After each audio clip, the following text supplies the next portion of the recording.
TVC, a TV do Correio da Manhã.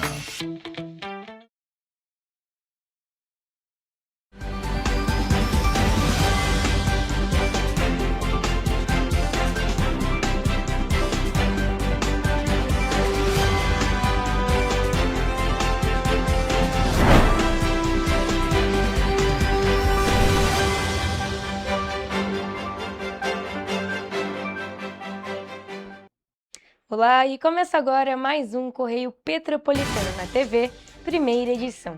Eu sou Mariana Braga e estamos ao vivo dos estúdios da TV Correio da Manhã em Petrópolis, trazendo as principais notícias da região, especialmente para você. Hoje é terça-feira, 28 de abril, e você vai ver a seguir. Veículo da Cidade Real colide contra ponto de ônibus no centro de Petrópolis. Prefeitura de Petrópolis sanciona a lei que doa terreno para a Delegacia de Atendimento à Mulher, porém, vetando prazos e condições. Balcão de Empregos oferece 67 vagas para esta semana em Petrópolis. Entrega de kits da Corrida do Trabalhador em Petrópolis tem novas datas. Homem é preso pelo crime de violência doméstica em Três Rios. Agora, no Correio Petropolitano na TV, primeira edição. Um caminhão pegou fogo no fim da tarde de terça-feira na BR-040 em Petrópolis, na altura do bairro Capela, e provocou interdições e transtornos no trânsito no sentido Rio de Janeiro. Confira. Oi? Pegou fogo do nada? Ah, não sei, achei... Segundo o Corpo de Bombeiros, as equipes foram acionadas às 5h16 da tarde para combater um incêndio no caminhão na BR-040, na altura do bairro Capela. Às 5h30, a concessionária Lovias, que é a empresa responsável pelo trecho, informou interdição parcial na descida da serra, no quilômetro 80, por causa do veículo em chamas, com equipes atuando na sinalização e orientação do tráfego. 5 minutos depois, às 5h40, a pista foi totalmente interditada no sentido Rio, para a atuação das equipes no combate ao incêndio.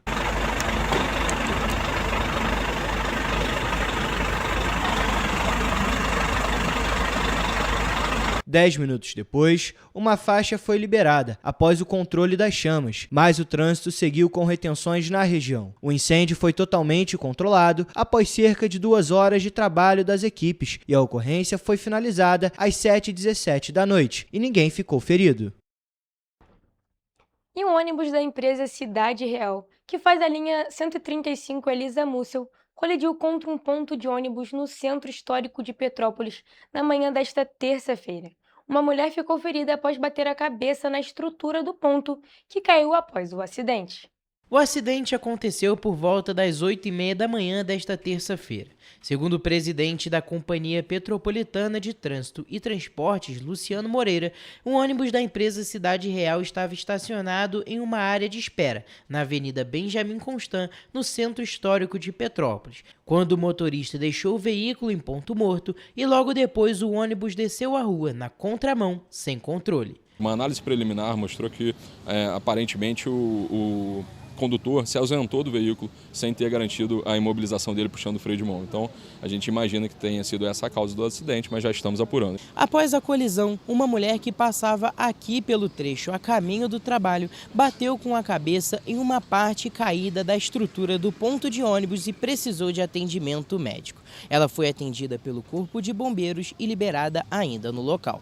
Pouco tempo depois, uma equipe da CPTrans isolou a área do acidente e também deu suporte no trânsito da região que foi afetado pelo horário de grande movimentação de pessoas a caminho do trabalho.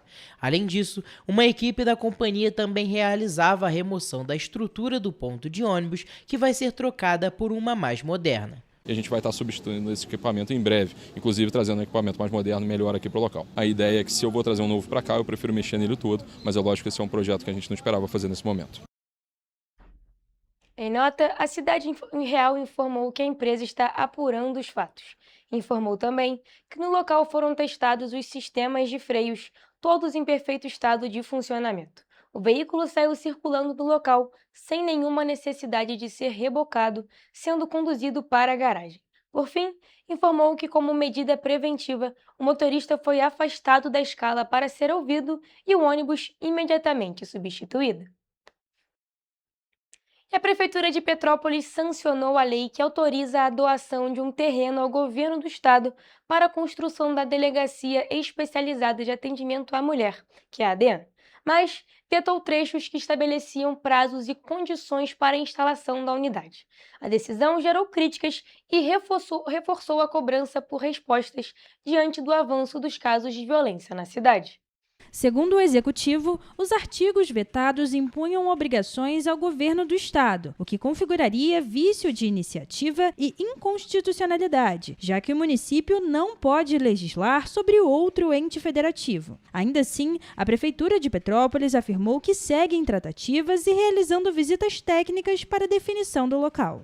O tema ganhou força após dados preocupantes mostrarem que Petrópolis aparece como o quarto município no estado com os maiores índices de violência contra a mulher e o 10º em casos de feminicídio.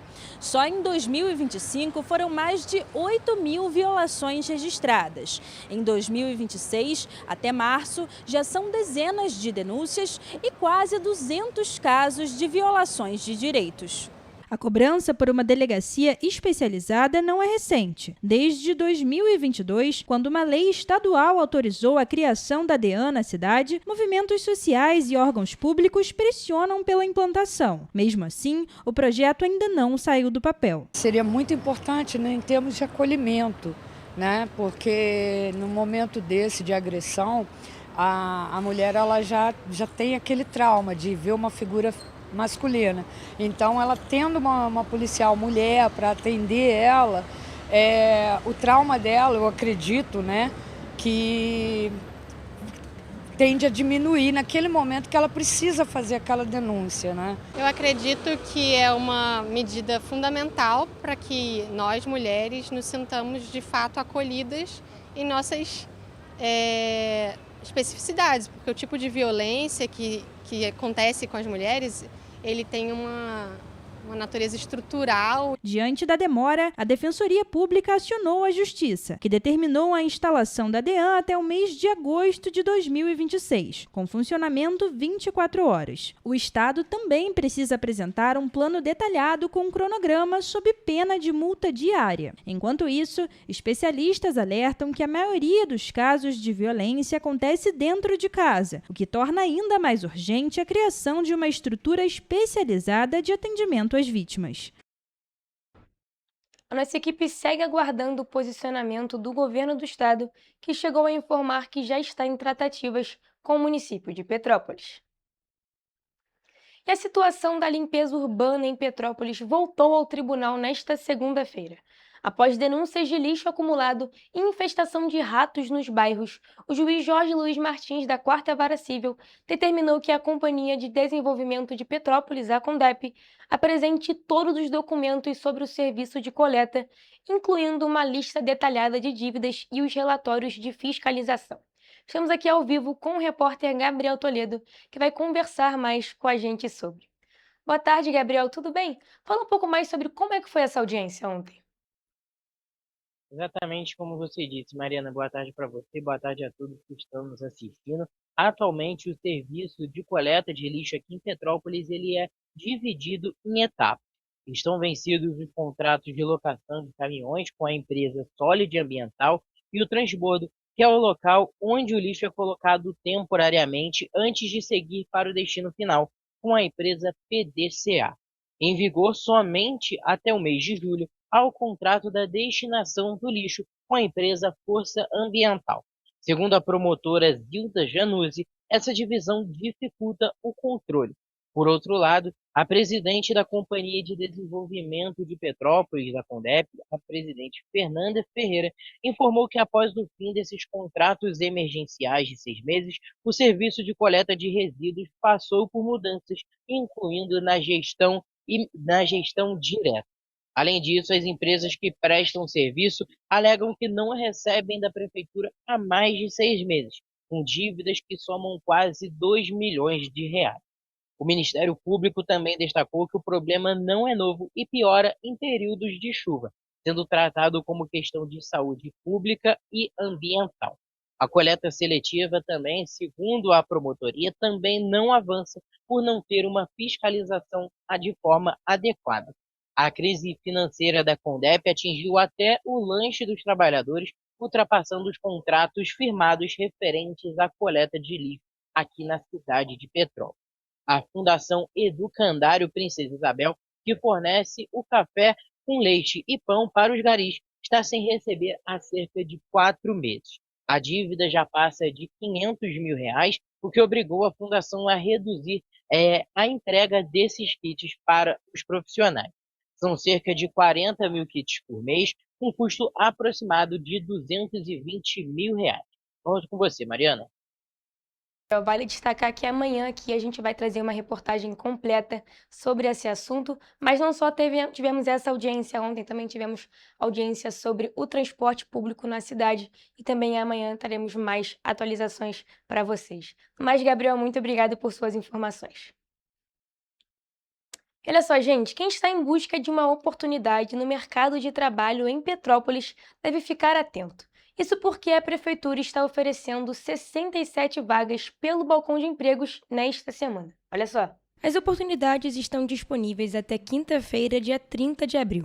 Os candidatos podem realizar o cadastro dos currículos pelo site da Prefeitura em petrópolis.rj.gov.br. Entre as vagas disponíveis, 10 não exigem experiência, como atendente de balcão, auxiliar de saúde bucal, operador de caixa, técnico de informática e vendedor. Há oportunidades para diferentes níveis de escolaridade, desde o ensino fundamental até o ensino superior, em áreas como comércio, serviços e indústria. Os interessados encontram todas as vagas no nosso site em correiopetropolitano.com.br.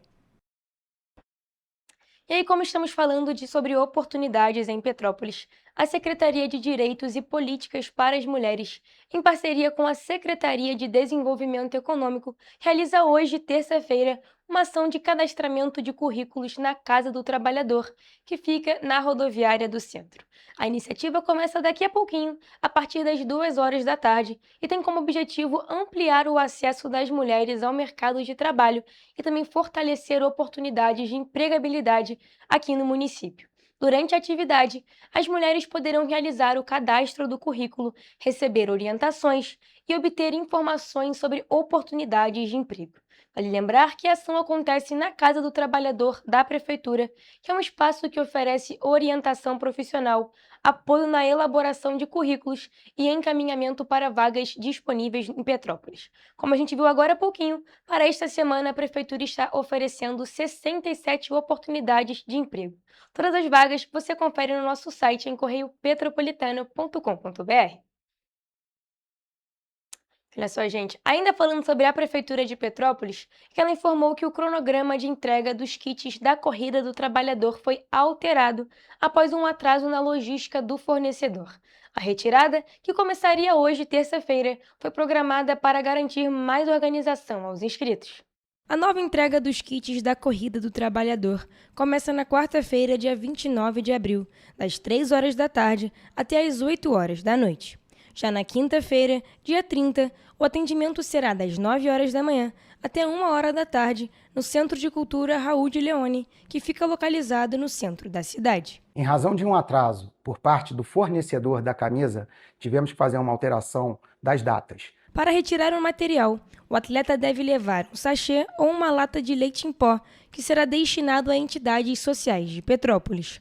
Caso não possa comparecer, a retirada pode ser feita por terceiros, desde que apresentem autorização e documentos do inscrito. Quero reforçar que essa mudança é apenas na entrega dos kits.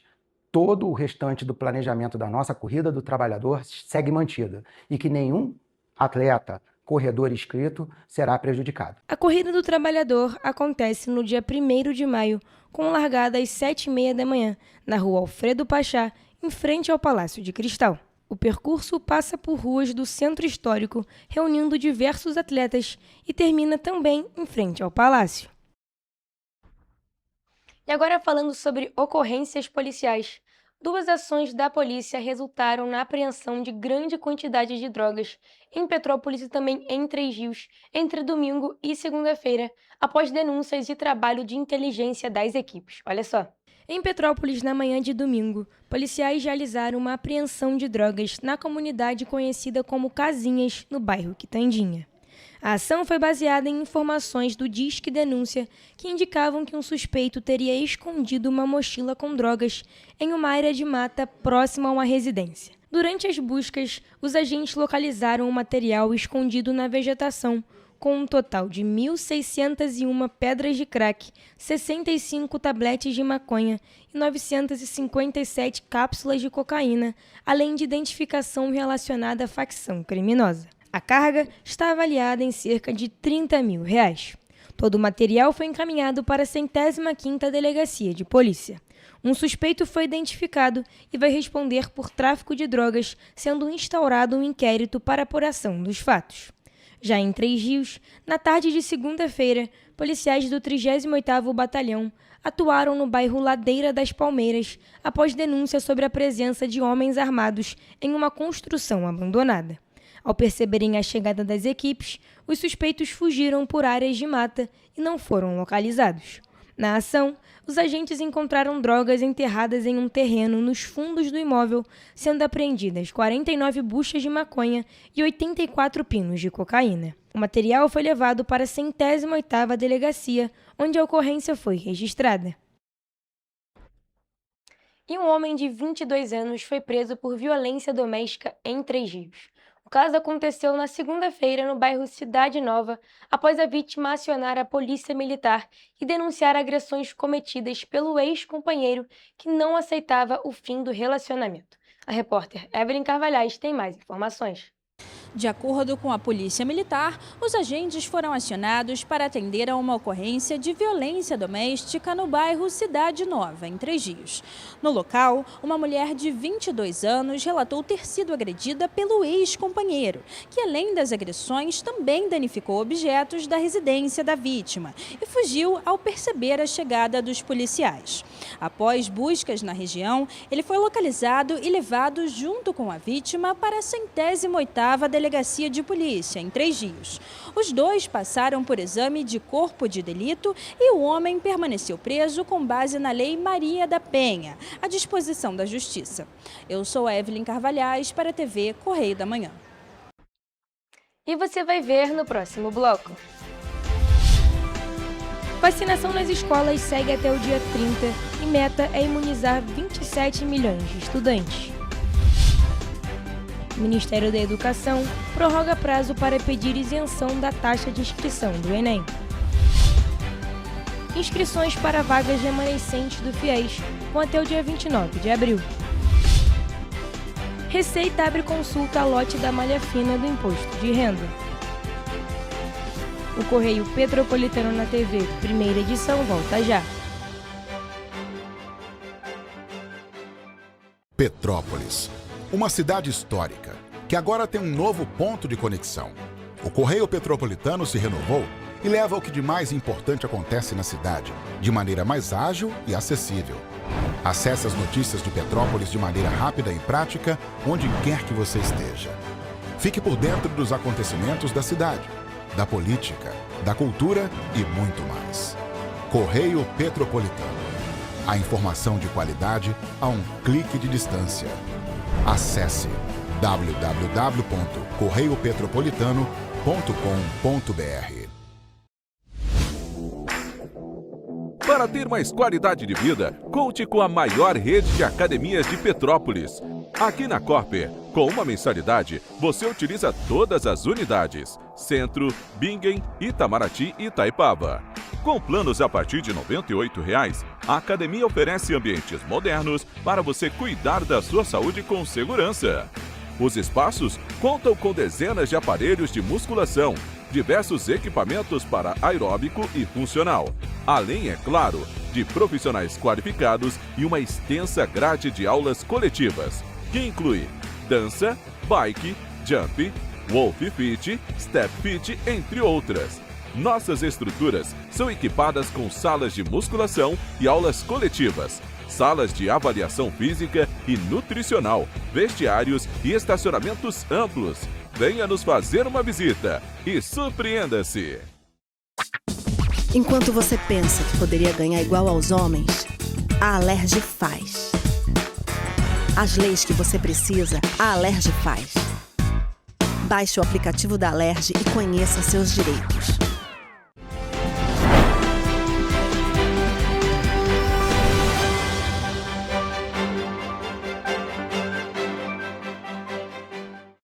Estamos de volta.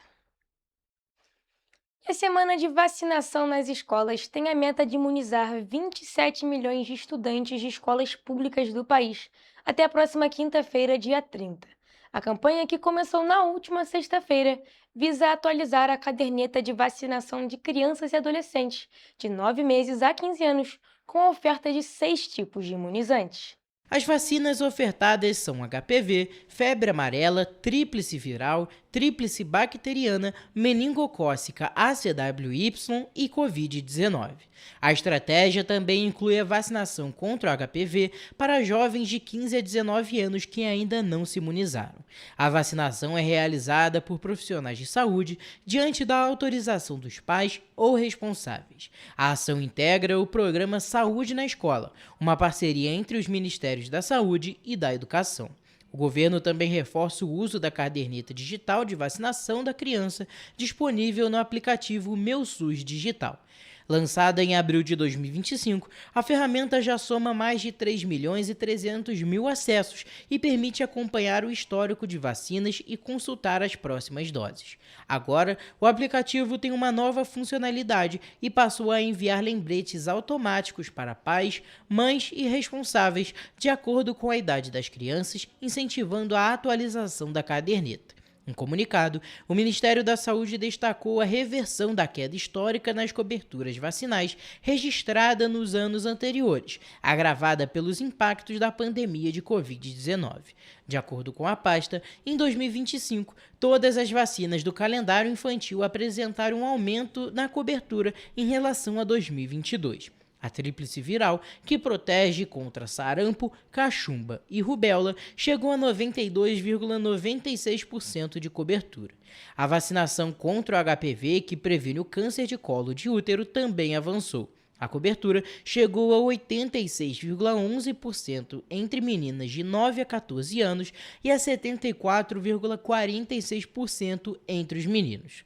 No caso da meningite, a cobertura da vacina meningocócica ACWY passou para 67,75% em 2025. E o Ministério da Educação e o Instituto Nacional de Estudos e Pesquisas Educacionais Anísio Teixeira, o INEP, programaram o prazo para o pedido de isenção de pagamento da taxa de inscrição do Exame Nacional do Ensino Médio, que é o Enem agora de 2026. Inicialmente, os estudantes interessados deveriam solicitar o benefício até sexta-feira, dia 24, mas agora o prazo segue aberto até o dia 30, ou seja, quinta-feira. A solicitação deve ser feita na página do participante do Enem, por meio do login único da Plataforma de Serviços Digitais do Governo Federal, o gov.br. A gratuidade na taxa de inscrição do Enem é prevista para estudantes matriculados no terceiro ano do ensino médio em escola pública em 2026, estudantes de todo o ensino médio em escola pública ou bolsistas integrais em escola privada e que tenham renda igual ou inferior a um salário mínimo e meio, pessoas de baixa renda com registro ativo no Cadastro Único para Programas Sociais do Governo Federal, o CadÚnico, e também para beneficiários do programa PED-6 do Ministério da Educação. A isenção não é automática, portanto, os candidatos que se encaixam em um desses requisitos devem solicitar a dispensa do pagamento. Vale destacar que o participante que obteve a isenção do pagamento da taxa do Enem em 2025, mas não compareceu às provas nos 2 dias de aplicação, deve justificar a ausência caso queira solicitar o benefício novamente em 2026. Entre os documentos previstos no edital para justificar a falta estão boletim de ocorrência policial para casos de assaltos ou acidentes de trânsito, atestado médico, certidão de óbito de familiares, dentre outros. A justificativa da ausência no Enem 2025 também deve ser feita pela página do participante. Os resultados das solicitações de isenção vão ser divulgados pelo INEP em 8 de maio. Os solicitantes com pedido de isenção negados vão poder entrar com recurso administrativo entre os dias 11 e 15 de maio, e os resultados definitivos dos recursos serão divulgados no dia 22 de maio. E ainda nesse assunto, estão abertas as inscrições para o processo seletivo das vagas remanescentes do Fundo de Financiamento Estudantil, que é o FIES, referente ao primeiro semestre agora de 2026. O prazo começou na semana passada e segue até amanhã, quarta-feira, dia 29. A inscrição é gratuita e deve ser feita na página do programa, no Portal Único de Acesso ao Ensino Superior do Ministério da Educação. O edital com as regras foi publicado pelo MEC no dia 6 de abril. O resultado será divulgado no dia 7 de maio. Nos dias 8 a 11 de maio, os pré-selecionados deverão validar as informações na própria instituição de ensino superior para a qual se candidataram por meio da entrega física ou digital da documentação exigida. O FIES tem chamada única e lista de espera. Os estudantes não pré-selecionados serão automaticamente incluídos na lista de espera para preenchimento das vagas não ocupadas, conforme a ordem de classificação. A pré-seleção da lista de espera ocorre entre os dias 15 e 29 de maio. Criado em 2001, o Programa Federal tem como objetivo promover a inclusão educacional, financiando cursos de graduação em instituições privadas com avaliação positiva no Sistema Nacional de Avaliação da Educação Superior. Para participar, é necessário ter feito o Enem a partir de 2010, com média igual ou superior a 450 pontos nas 5 provas, nota na redação acima de 0, renda familiar mensal bruta de até 3 salários mínimos por pessoa e frequência mínima de 70% no curso escolhido. A classificação segue a ordem decrescente das notas do Enem, com prioridade para candidatos que não concluíram o ensino superior ou não foram beneficiados pelo financiamento. Não pode participar quem ainda não quitou o financiamento anterior ou está em período de utilização do benefício. O edital reserva 50% das vagas para o FIES Social, voltado a candidatos com inscrição ativa no CadÚnico e renda de até meio salário mínimo por pessoa. Nessa modalidade, o financiamento pode chegar a 100% dos encargos educacionais. Também há reserva de vagas para pretos, pardos, indígenas, quilombolas e pessoas com deficiência, de acordo com a proporção desses grupos em cada estado. Olha só, gente, agora o recado é para quem quer ser o próximo milionário do Brasil. O prêmio da Mega Sena acumulou para 115 milhões de reais na noite do último sábado, segundo a Caixa Econômica Federal. E o próximo sorteio acontece nesta terça-feira, hoje. Olha só.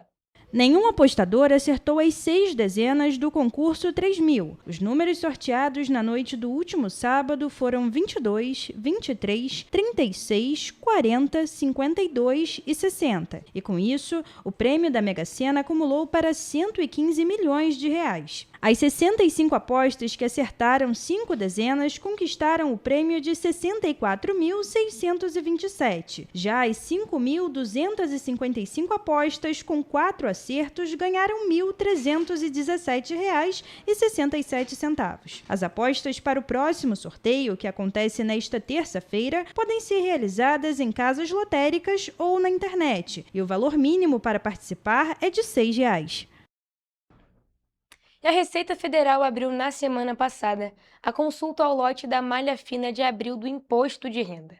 Ao todo, mais de 400 mil contribuintes vão receber cerca de 590 milhões de reais. Cerca de 415 mil contribuintes que caíram na malha fina e regularizaram as pendências com o fisco já podem saber se vão receber a restituição do imposto de renda. A consulta foi aberta nesta quinta-feira ao lote da malha fina de abril, mas também contempla restituições residuais de anos anteriores.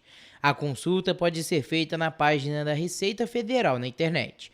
Basta o contribuinte clicar em Meu Imposto de Renda e, em seguida, no botão Consultar a Restituição. Também é possível fazer a consulta no aplicativo da Receita Federal para tablets e smartphones. Ao todo, 415.277 contribuintes vão receber 592 milhões e 200 mil reais. Desse total, 256 milhões e 800 mil reais vão para contribuintes com prioridade legal no reembolso. As restituições estão distribuídas da seguinte forma por 334.614 contribuintes que usaram a declaração pré-preenchida ou optaram simultaneamente por receber a restituição via Pix. 32.231 contribuintes sem prioridade, 28.572 contribuintes de 60 a 79 anos, 10.521 contribuintes cuja maior fonte de renda seja o magistério, 4.731 contribuintes acima de 80 anos, 4.608 contribuintes com deficiência física ou mental ou doença grave. O pagamento vai ser feito no dia 30 de abril, na conta ou na chave Pix do tipo CPF, informada na declaração do imposto de renda.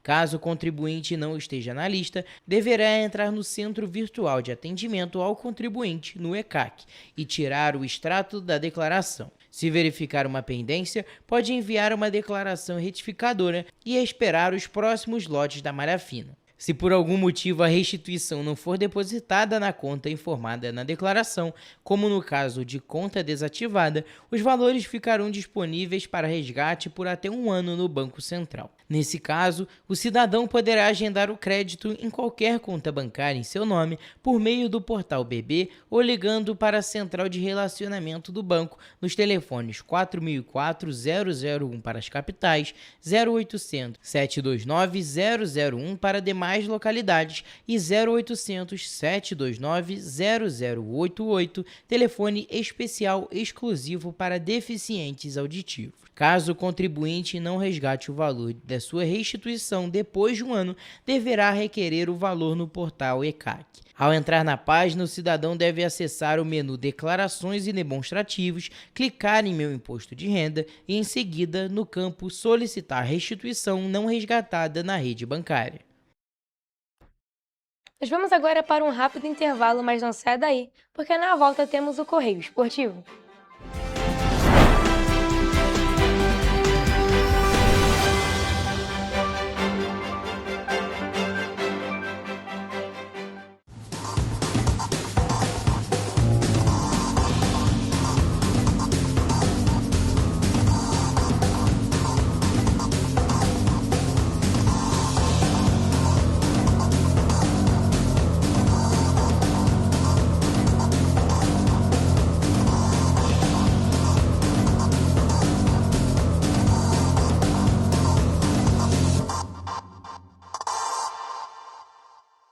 Correio da Manhã, o grupo de comunicação que mais cresce no Brasil. 5 gráficas, 5 jornais diários. Correio da Manhã, Correio Nacional, Distrito Federal, Sul Fluminense, Petropolitano e agora Correio da Manhã São Paulo. Além do Jornal da Barra, Jornal de Turismo, Revista O Cruzeiro, TV Correio da Manhã e estúdios próprios. Grupo Correio da Manhã, informação com tanta credibilidade que é impressa todos os dias. O estado do Rio de Janeiro é, com certeza, um estado de inspiração. Eu sou mais RJ. E você? Sou mais cultura. Sou mais emprego. Sou mais segurança, com mais polícia nas ruas. O Rio de Janeiro está em alta. Para onde você olha, tem mudança acontecendo. Que orgulho viver aqui. Somos o estado que não para de crescer. Governo do Estado do Rio de Janeiro. Enquanto você acha que alguma coisa deveria ser feita contra o racismo, a Alerj faz. As leis que você precisa, a Alerj faz. Baixe o aplicativo da Alerj e conheça seus direitos. Segurança com inteligência, estratégia e ação. Antes não tinha, agora tem. O governo do estado investe mais de 16 bilhões por ano em câmeras de reconhecimento facial, central de vídeo monitoramento, mais policiais, viaturas e muito mais. É isso, Edu. Flávia, antes entrava e saía governo, os bandidos seguiam armados. Hoje o Rio bate recordes na apreensão. Antes o investimento do Segurança Presente era só na capital. Agora são mais de 50 bases em diversas regiões. Vai daí, Gisele. O Rio sempre teve vocação para grandes eventos, certo, Tenente? Positivo. Agora também dá show em planejamento. Antes, não tinha estratégia. Agora, temos até uma agência central de inteligência. Isso dá mais agilidade nas investigações, né, Major? Claro, Flávio. Positivo. Bota positivo nisso. O Rio de Janeiro tem um governo que trabalha muito. Primeiro ele faz, depois ele mostra. Como tem que ser, né?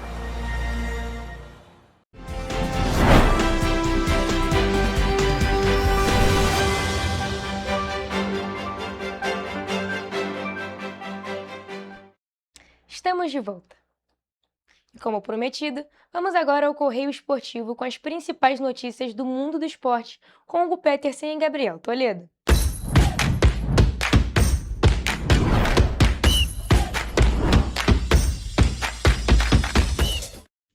Começamos agora mais uma edição do Correio Esportivo, o momento de focar em esportes aqui na TV Correio da Manhã. Na edição de hoje vamos falar de diversos esportes, inclusive tênis, maratona, surf e futebol. No surf, os brasileiros Gabriel Medina e Luana Silva garantiram o vice-campeonato respectivamente nas chaves masculina e feminina da etapa de Margaret River na Austrália.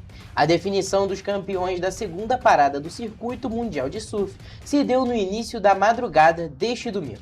Havia muita expectativa em torno de Medina, que disputava a primeira final de uma etapa após ficar fora da temporada 2025 por causa de uma lesão no ombro esquerdo. Porém, o tricampeão mundial e medalhista olímpico de bronze nos Jogos de Paris não foi páreo para o australiano George Peter, de 23 anos. Hugo, é muito importante a gente ver esse retorno do Gabriel Medina e também, por um outro lado, uma situação bem diferente, né? A gente vê o surgimento da Luana, uma atleta muito nova que surge agora no âmbito mundial.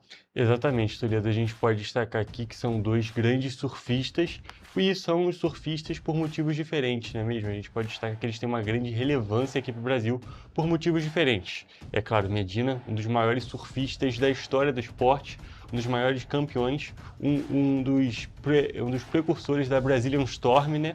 E a Luana, por outro lado, ela justamente traz uma sucessão para essa Brazilian Storm, um surgimento, uma nova atleta surgindo para justamente manter esse legado também na categoria feminina. Infelizmente, nenhum dos dois conseguiu sair com o título, sair como campeão, porém é muito relevante que os dois tenham ido bem, tenham conseguido chegar na final, e é claro que a gente sabe que numa próxima oportunidade vão trazer uma medalha de ouro aqui para o Brasil. Exatamente, Hugo. E olha, é só a segunda etapa, ainda tem muita coisa para frente. É claro, o Brasil busca sempre, mais uma vez, esse título do Circuito Mundial de Surf. E essa final do Medina ainda teve algumas controvérsias ali, porque o Medina ele perdeu a preferência na onda e acabou sendo um pouco prejudicado, e o Pitar se saiu campeão.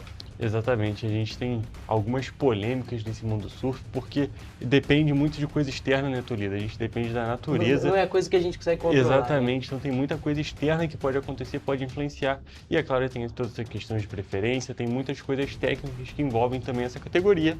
Porém, ainda assim, é muito bom a gente ver essa medalha de prata do Medina e também da Luana. E a gente fica aqui na torcida, não só para esses dois, mas também para todos os surfistas do circuito mundial que vão muito bem nas próximas etapas.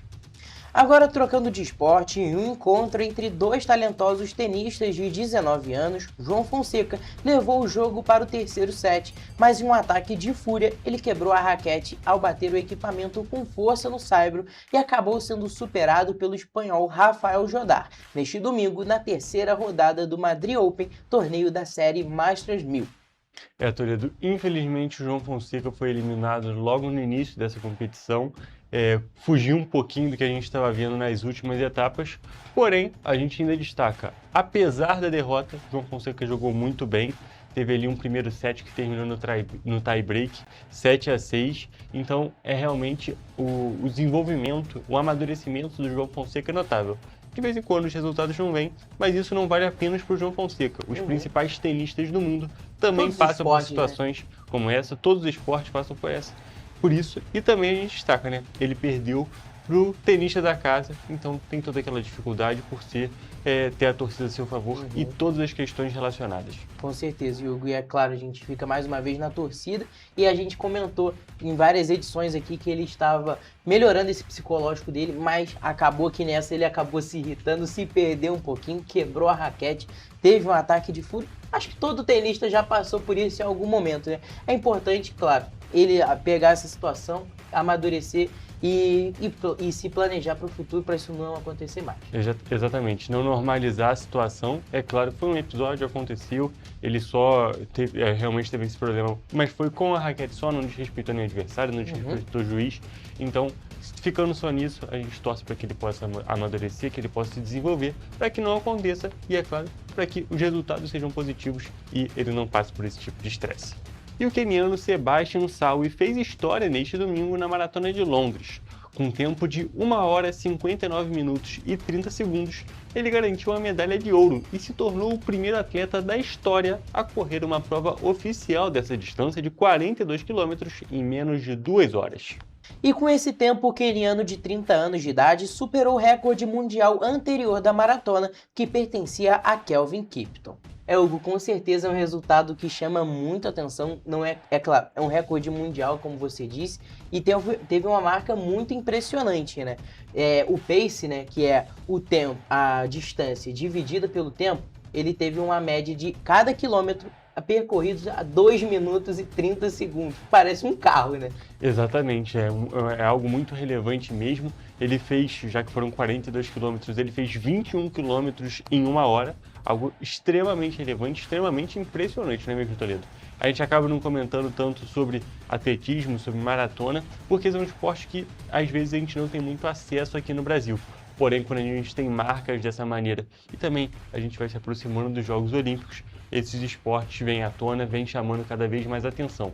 E uma marca como essa precisa ser destacada. Com certeza. E uma curiosidade, sabe o que foi o café da manhã dele antes de correr todos esses 42 quilômetros? Foi chá, mel e 2 fatias de pão. Então, incrível, muito pouca comida. Muito pouca comida, uma preparação impressionante para conseguir fazer esse número quase que sobre-humano, né, Toledo?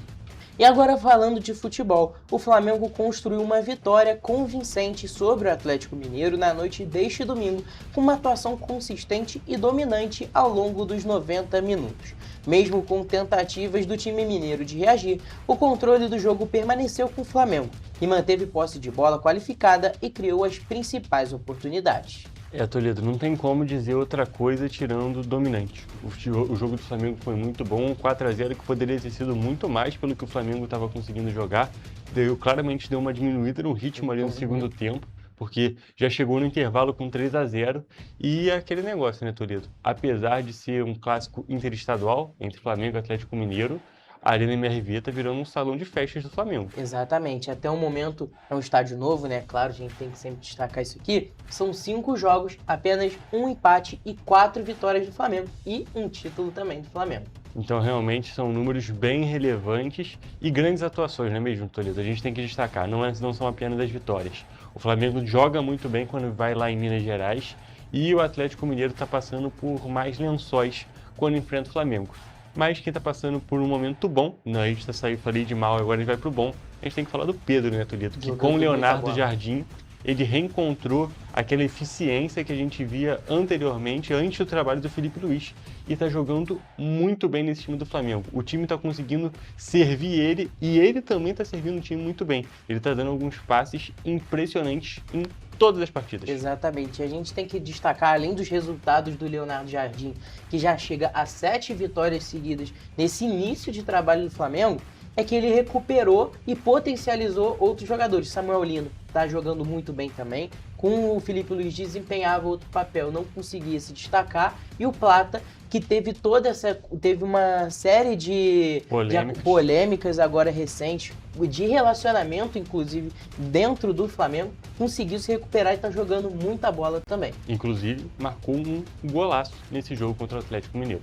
Também nesse domingo e no mesmo horário, o Fluminense venceu a Lanterna Chapecoense por 2-1, com os gols de Savarino e John Kennedy no Maracanã. O tricolor fica com 26 pontos e permanece na terceira colocação do Brasileirão, enquanto a Chape segue na lanterna com apenas 8 pontos.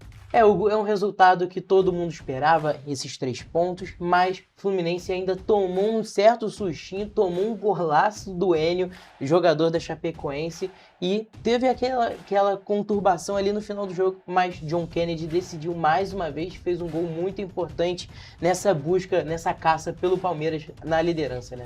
Exatamente, Toledo. E a gente pode destacar e pode fazer uma comparação com o jogo entre a Chapecoense e o Vasco, também nesse primeiro turno do Campeonato Brasileiro, que foi um cenário bem parecido.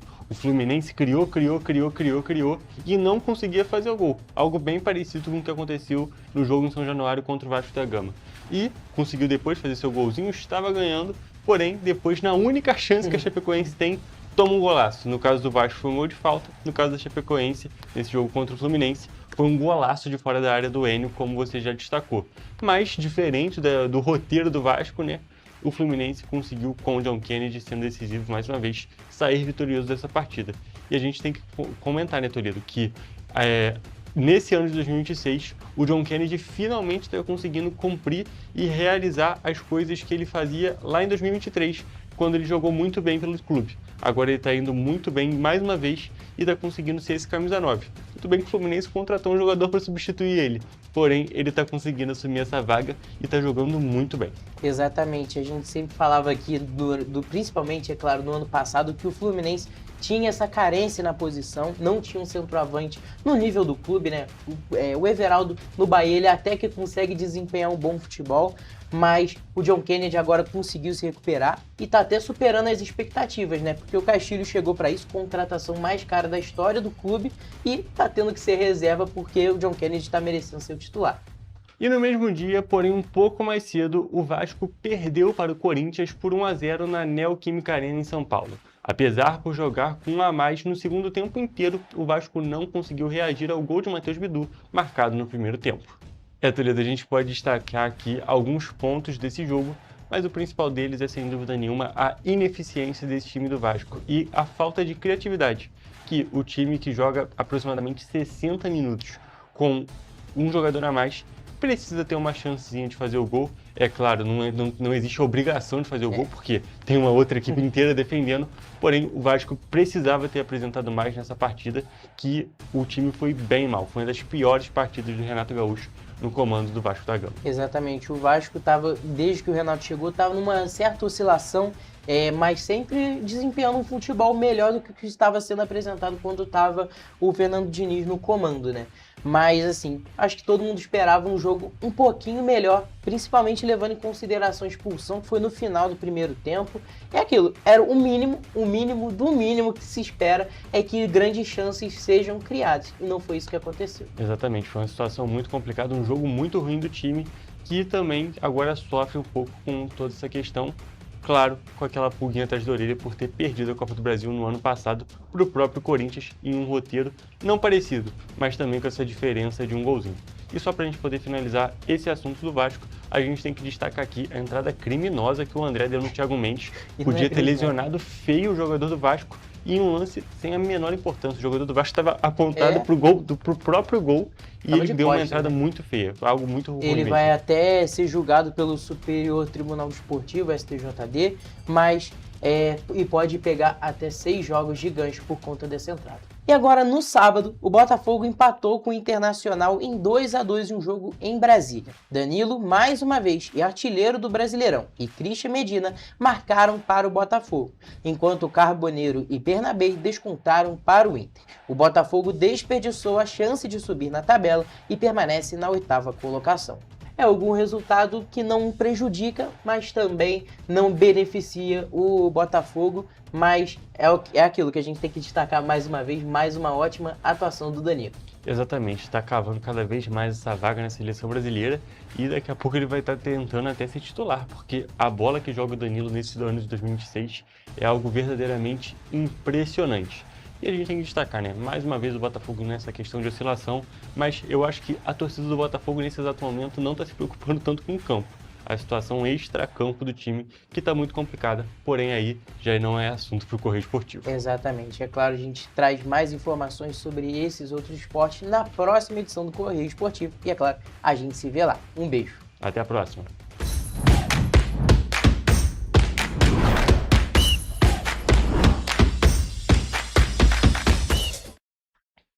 Muito obrigada, Hugo e Gabriel, pelos principais destaques do mundo do esporte. E você vai ver no próximo bloco. Mercado prevê inflação de 4,86% em 2026. O Correio Petropolitano na TV, primeira edição, volta já. Antes, aqui no Rio, não tinha o devido cuidado com o meio ambiente. Agora tem. O governo do estado está despoluindo a Baía de Guanabara. E com obras de saneamento e ecobarreiras, devolveu as praias do Flamengo e Glória limpas e próprias para o banho. É isso, Edu? E tem mais. Antes o Rio não tinha combate ao desmatamento e nenhum programa de reflorestamento. Agora, o governo do estado fez a recuperação do ecossistema florestal e marinho. Gisélia, com você. Você lembra o que acontecia aqui quando chovia? Aqui, ó, alagava tudo. Agora, o governo do estado investiu mais de 800 milhões no Limpa Rio e limpou 3.000 quilômetros de rios, córregos e canais em todo o estado, evitando assim o impacto das chuvas. O Rio tem um governo que trabalha muito. Primeiro ele faz, depois ele mostra. Como tem que ser, né? Enquanto você imagina que poderia rolar desconto na conta de luz, a Alerj faz. As leis que você precisa, a Alerj faz. Baixe o aplicativo da Alerj e conheça seus direitos.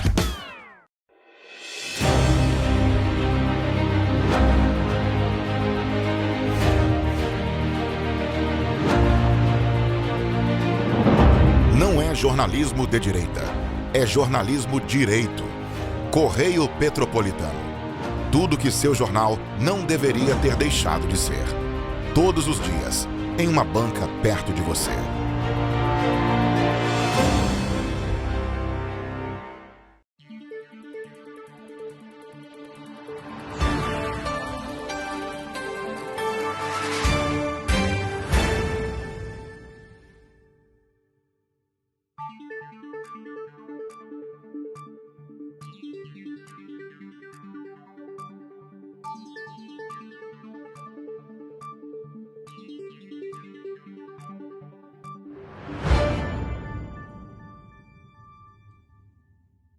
Petrópolis, uma cidade histórica, que agora tem um novo ponto de conexão. O Correio Petropolitano se renovou e leva o que de mais importante acontece na cidade, de maneira mais ágil e acessível. Acesse as notícias de Petrópolis de maneira rápida e prática, onde quer que você esteja. Fique por dentro dos acontecimentos da cidade, da política, da cultura e muito mais. Correio Petropolitano. A informação de qualidade a um clique de distância. Acesse www.correiopetropolitano.com.br.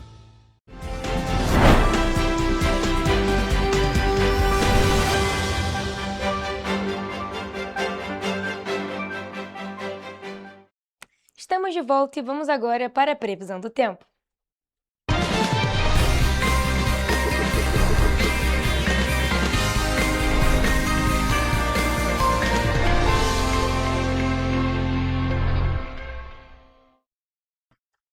Gente, estamos chegando ao meio de mais uma semana um pouco atípica até então, diferente do que a gente tem visto nos dias de outono, com as temperaturas mais elevadas. Mas é claro, a gente quer saber como é que fica amanhã, terça-feira, quarta-feira, desculpa. E por isso já estou aqui ao vivo com o Jonathan Joras, que vai falar mais pra gente sobre. Boa tarde, Jonathan, tudo bem? Como é que fica quarta-feira aqui nas cidades da nossa região de cobertura? O calor continua? Oi, Mariana, uma boa tarde para você, uma boa tarde para quem nos acompanha também. Bom, eu já adianto que para amanhã temos previsão de chuva apenas para uma cidade aqui da nossa região de cobertura. Bom, começando por Nova Friburgo, onde a quarta-feira será de sol com muitas nuvens à tarde. À noite, a nebulosidade diminui e os termômetros variam entre a mínima de 16 e máxima de 25 graus. Em Teresópolis, a quarta-feira será de sol com aumento de nuvens ainda pela manhã. E como eu adiantei, essa é a única cidade da nossa região de cobertura que tem previsão de pancadas de chuva para a parte da tarde. À noite, o tempo volta a ficar aberto e as temperaturas vão variar entre a mínima de 17 e máxima de 26 graus. Aqui em Petrópolis, o dia vai seguir essa mesma tendência de Nova Friburgo. A quarta-feira será de sol, com muitas nuvens durante o dia, e períodos de céu nublado. À noite, o céu já fica com poucas nuvens. Os termômetros devem variar entre a mínima de 17 e máxima de 26 graus.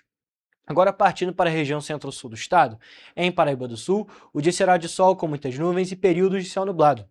À noite, de poucas nuvens, e as temperaturas variam entre a mínima de 19 e máxima de 29 graus. E como de costume, para finalizar a nossa previsão do tempo em Três Rios, a quarta-feira será de sol com muitas nuvens à tarde. À noite, a nebulosidade diminui e os termômetros em Três Rios podem variar entre a mínima de 20 e máxima de 30 graus. Mariana, a gente pode perceber que, como sempre, né, ou na maior parte das vezes, pelo menos, a região centro-sul aqui do estado sempre com as máximas mais altas. Paraíba do Sul com uma máxima de 29 e Três Rios com uma máxima de 30 em meio ao outono.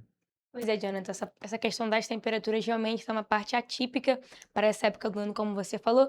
Mas uma coisa curiosa que tem nessa previsão é que a previsão para hoje, terça-feira, a gente tinha previsão de chuva para Petrópolis e também Nova Friburgo. E já para amanhã, só Teresópolis, que era a única cidade que não tinha previsão de chuva para hoje, amanhã já tem previsão de chuva. Então, para quem é de Teresópolis, que saia com guarda-chuva para não ser pego desprevenido. No mais, Jonathan, muito obrigada por suas informações. E essa foi a nossa previsão do tempo.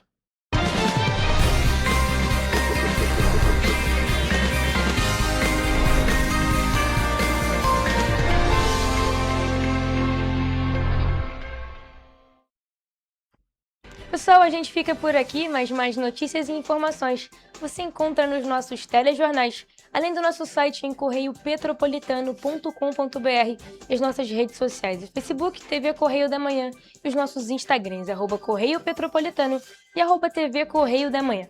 Siga a gente para se manter sempre informado. E olha, a participação de vocês através do envio de denúncias é muito importante.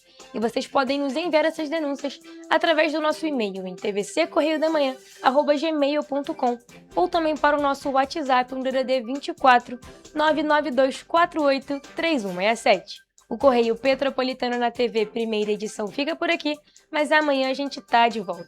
Eu espero por vocês a partir de 1h da tarde. Temos um encontro marcado. Até lá!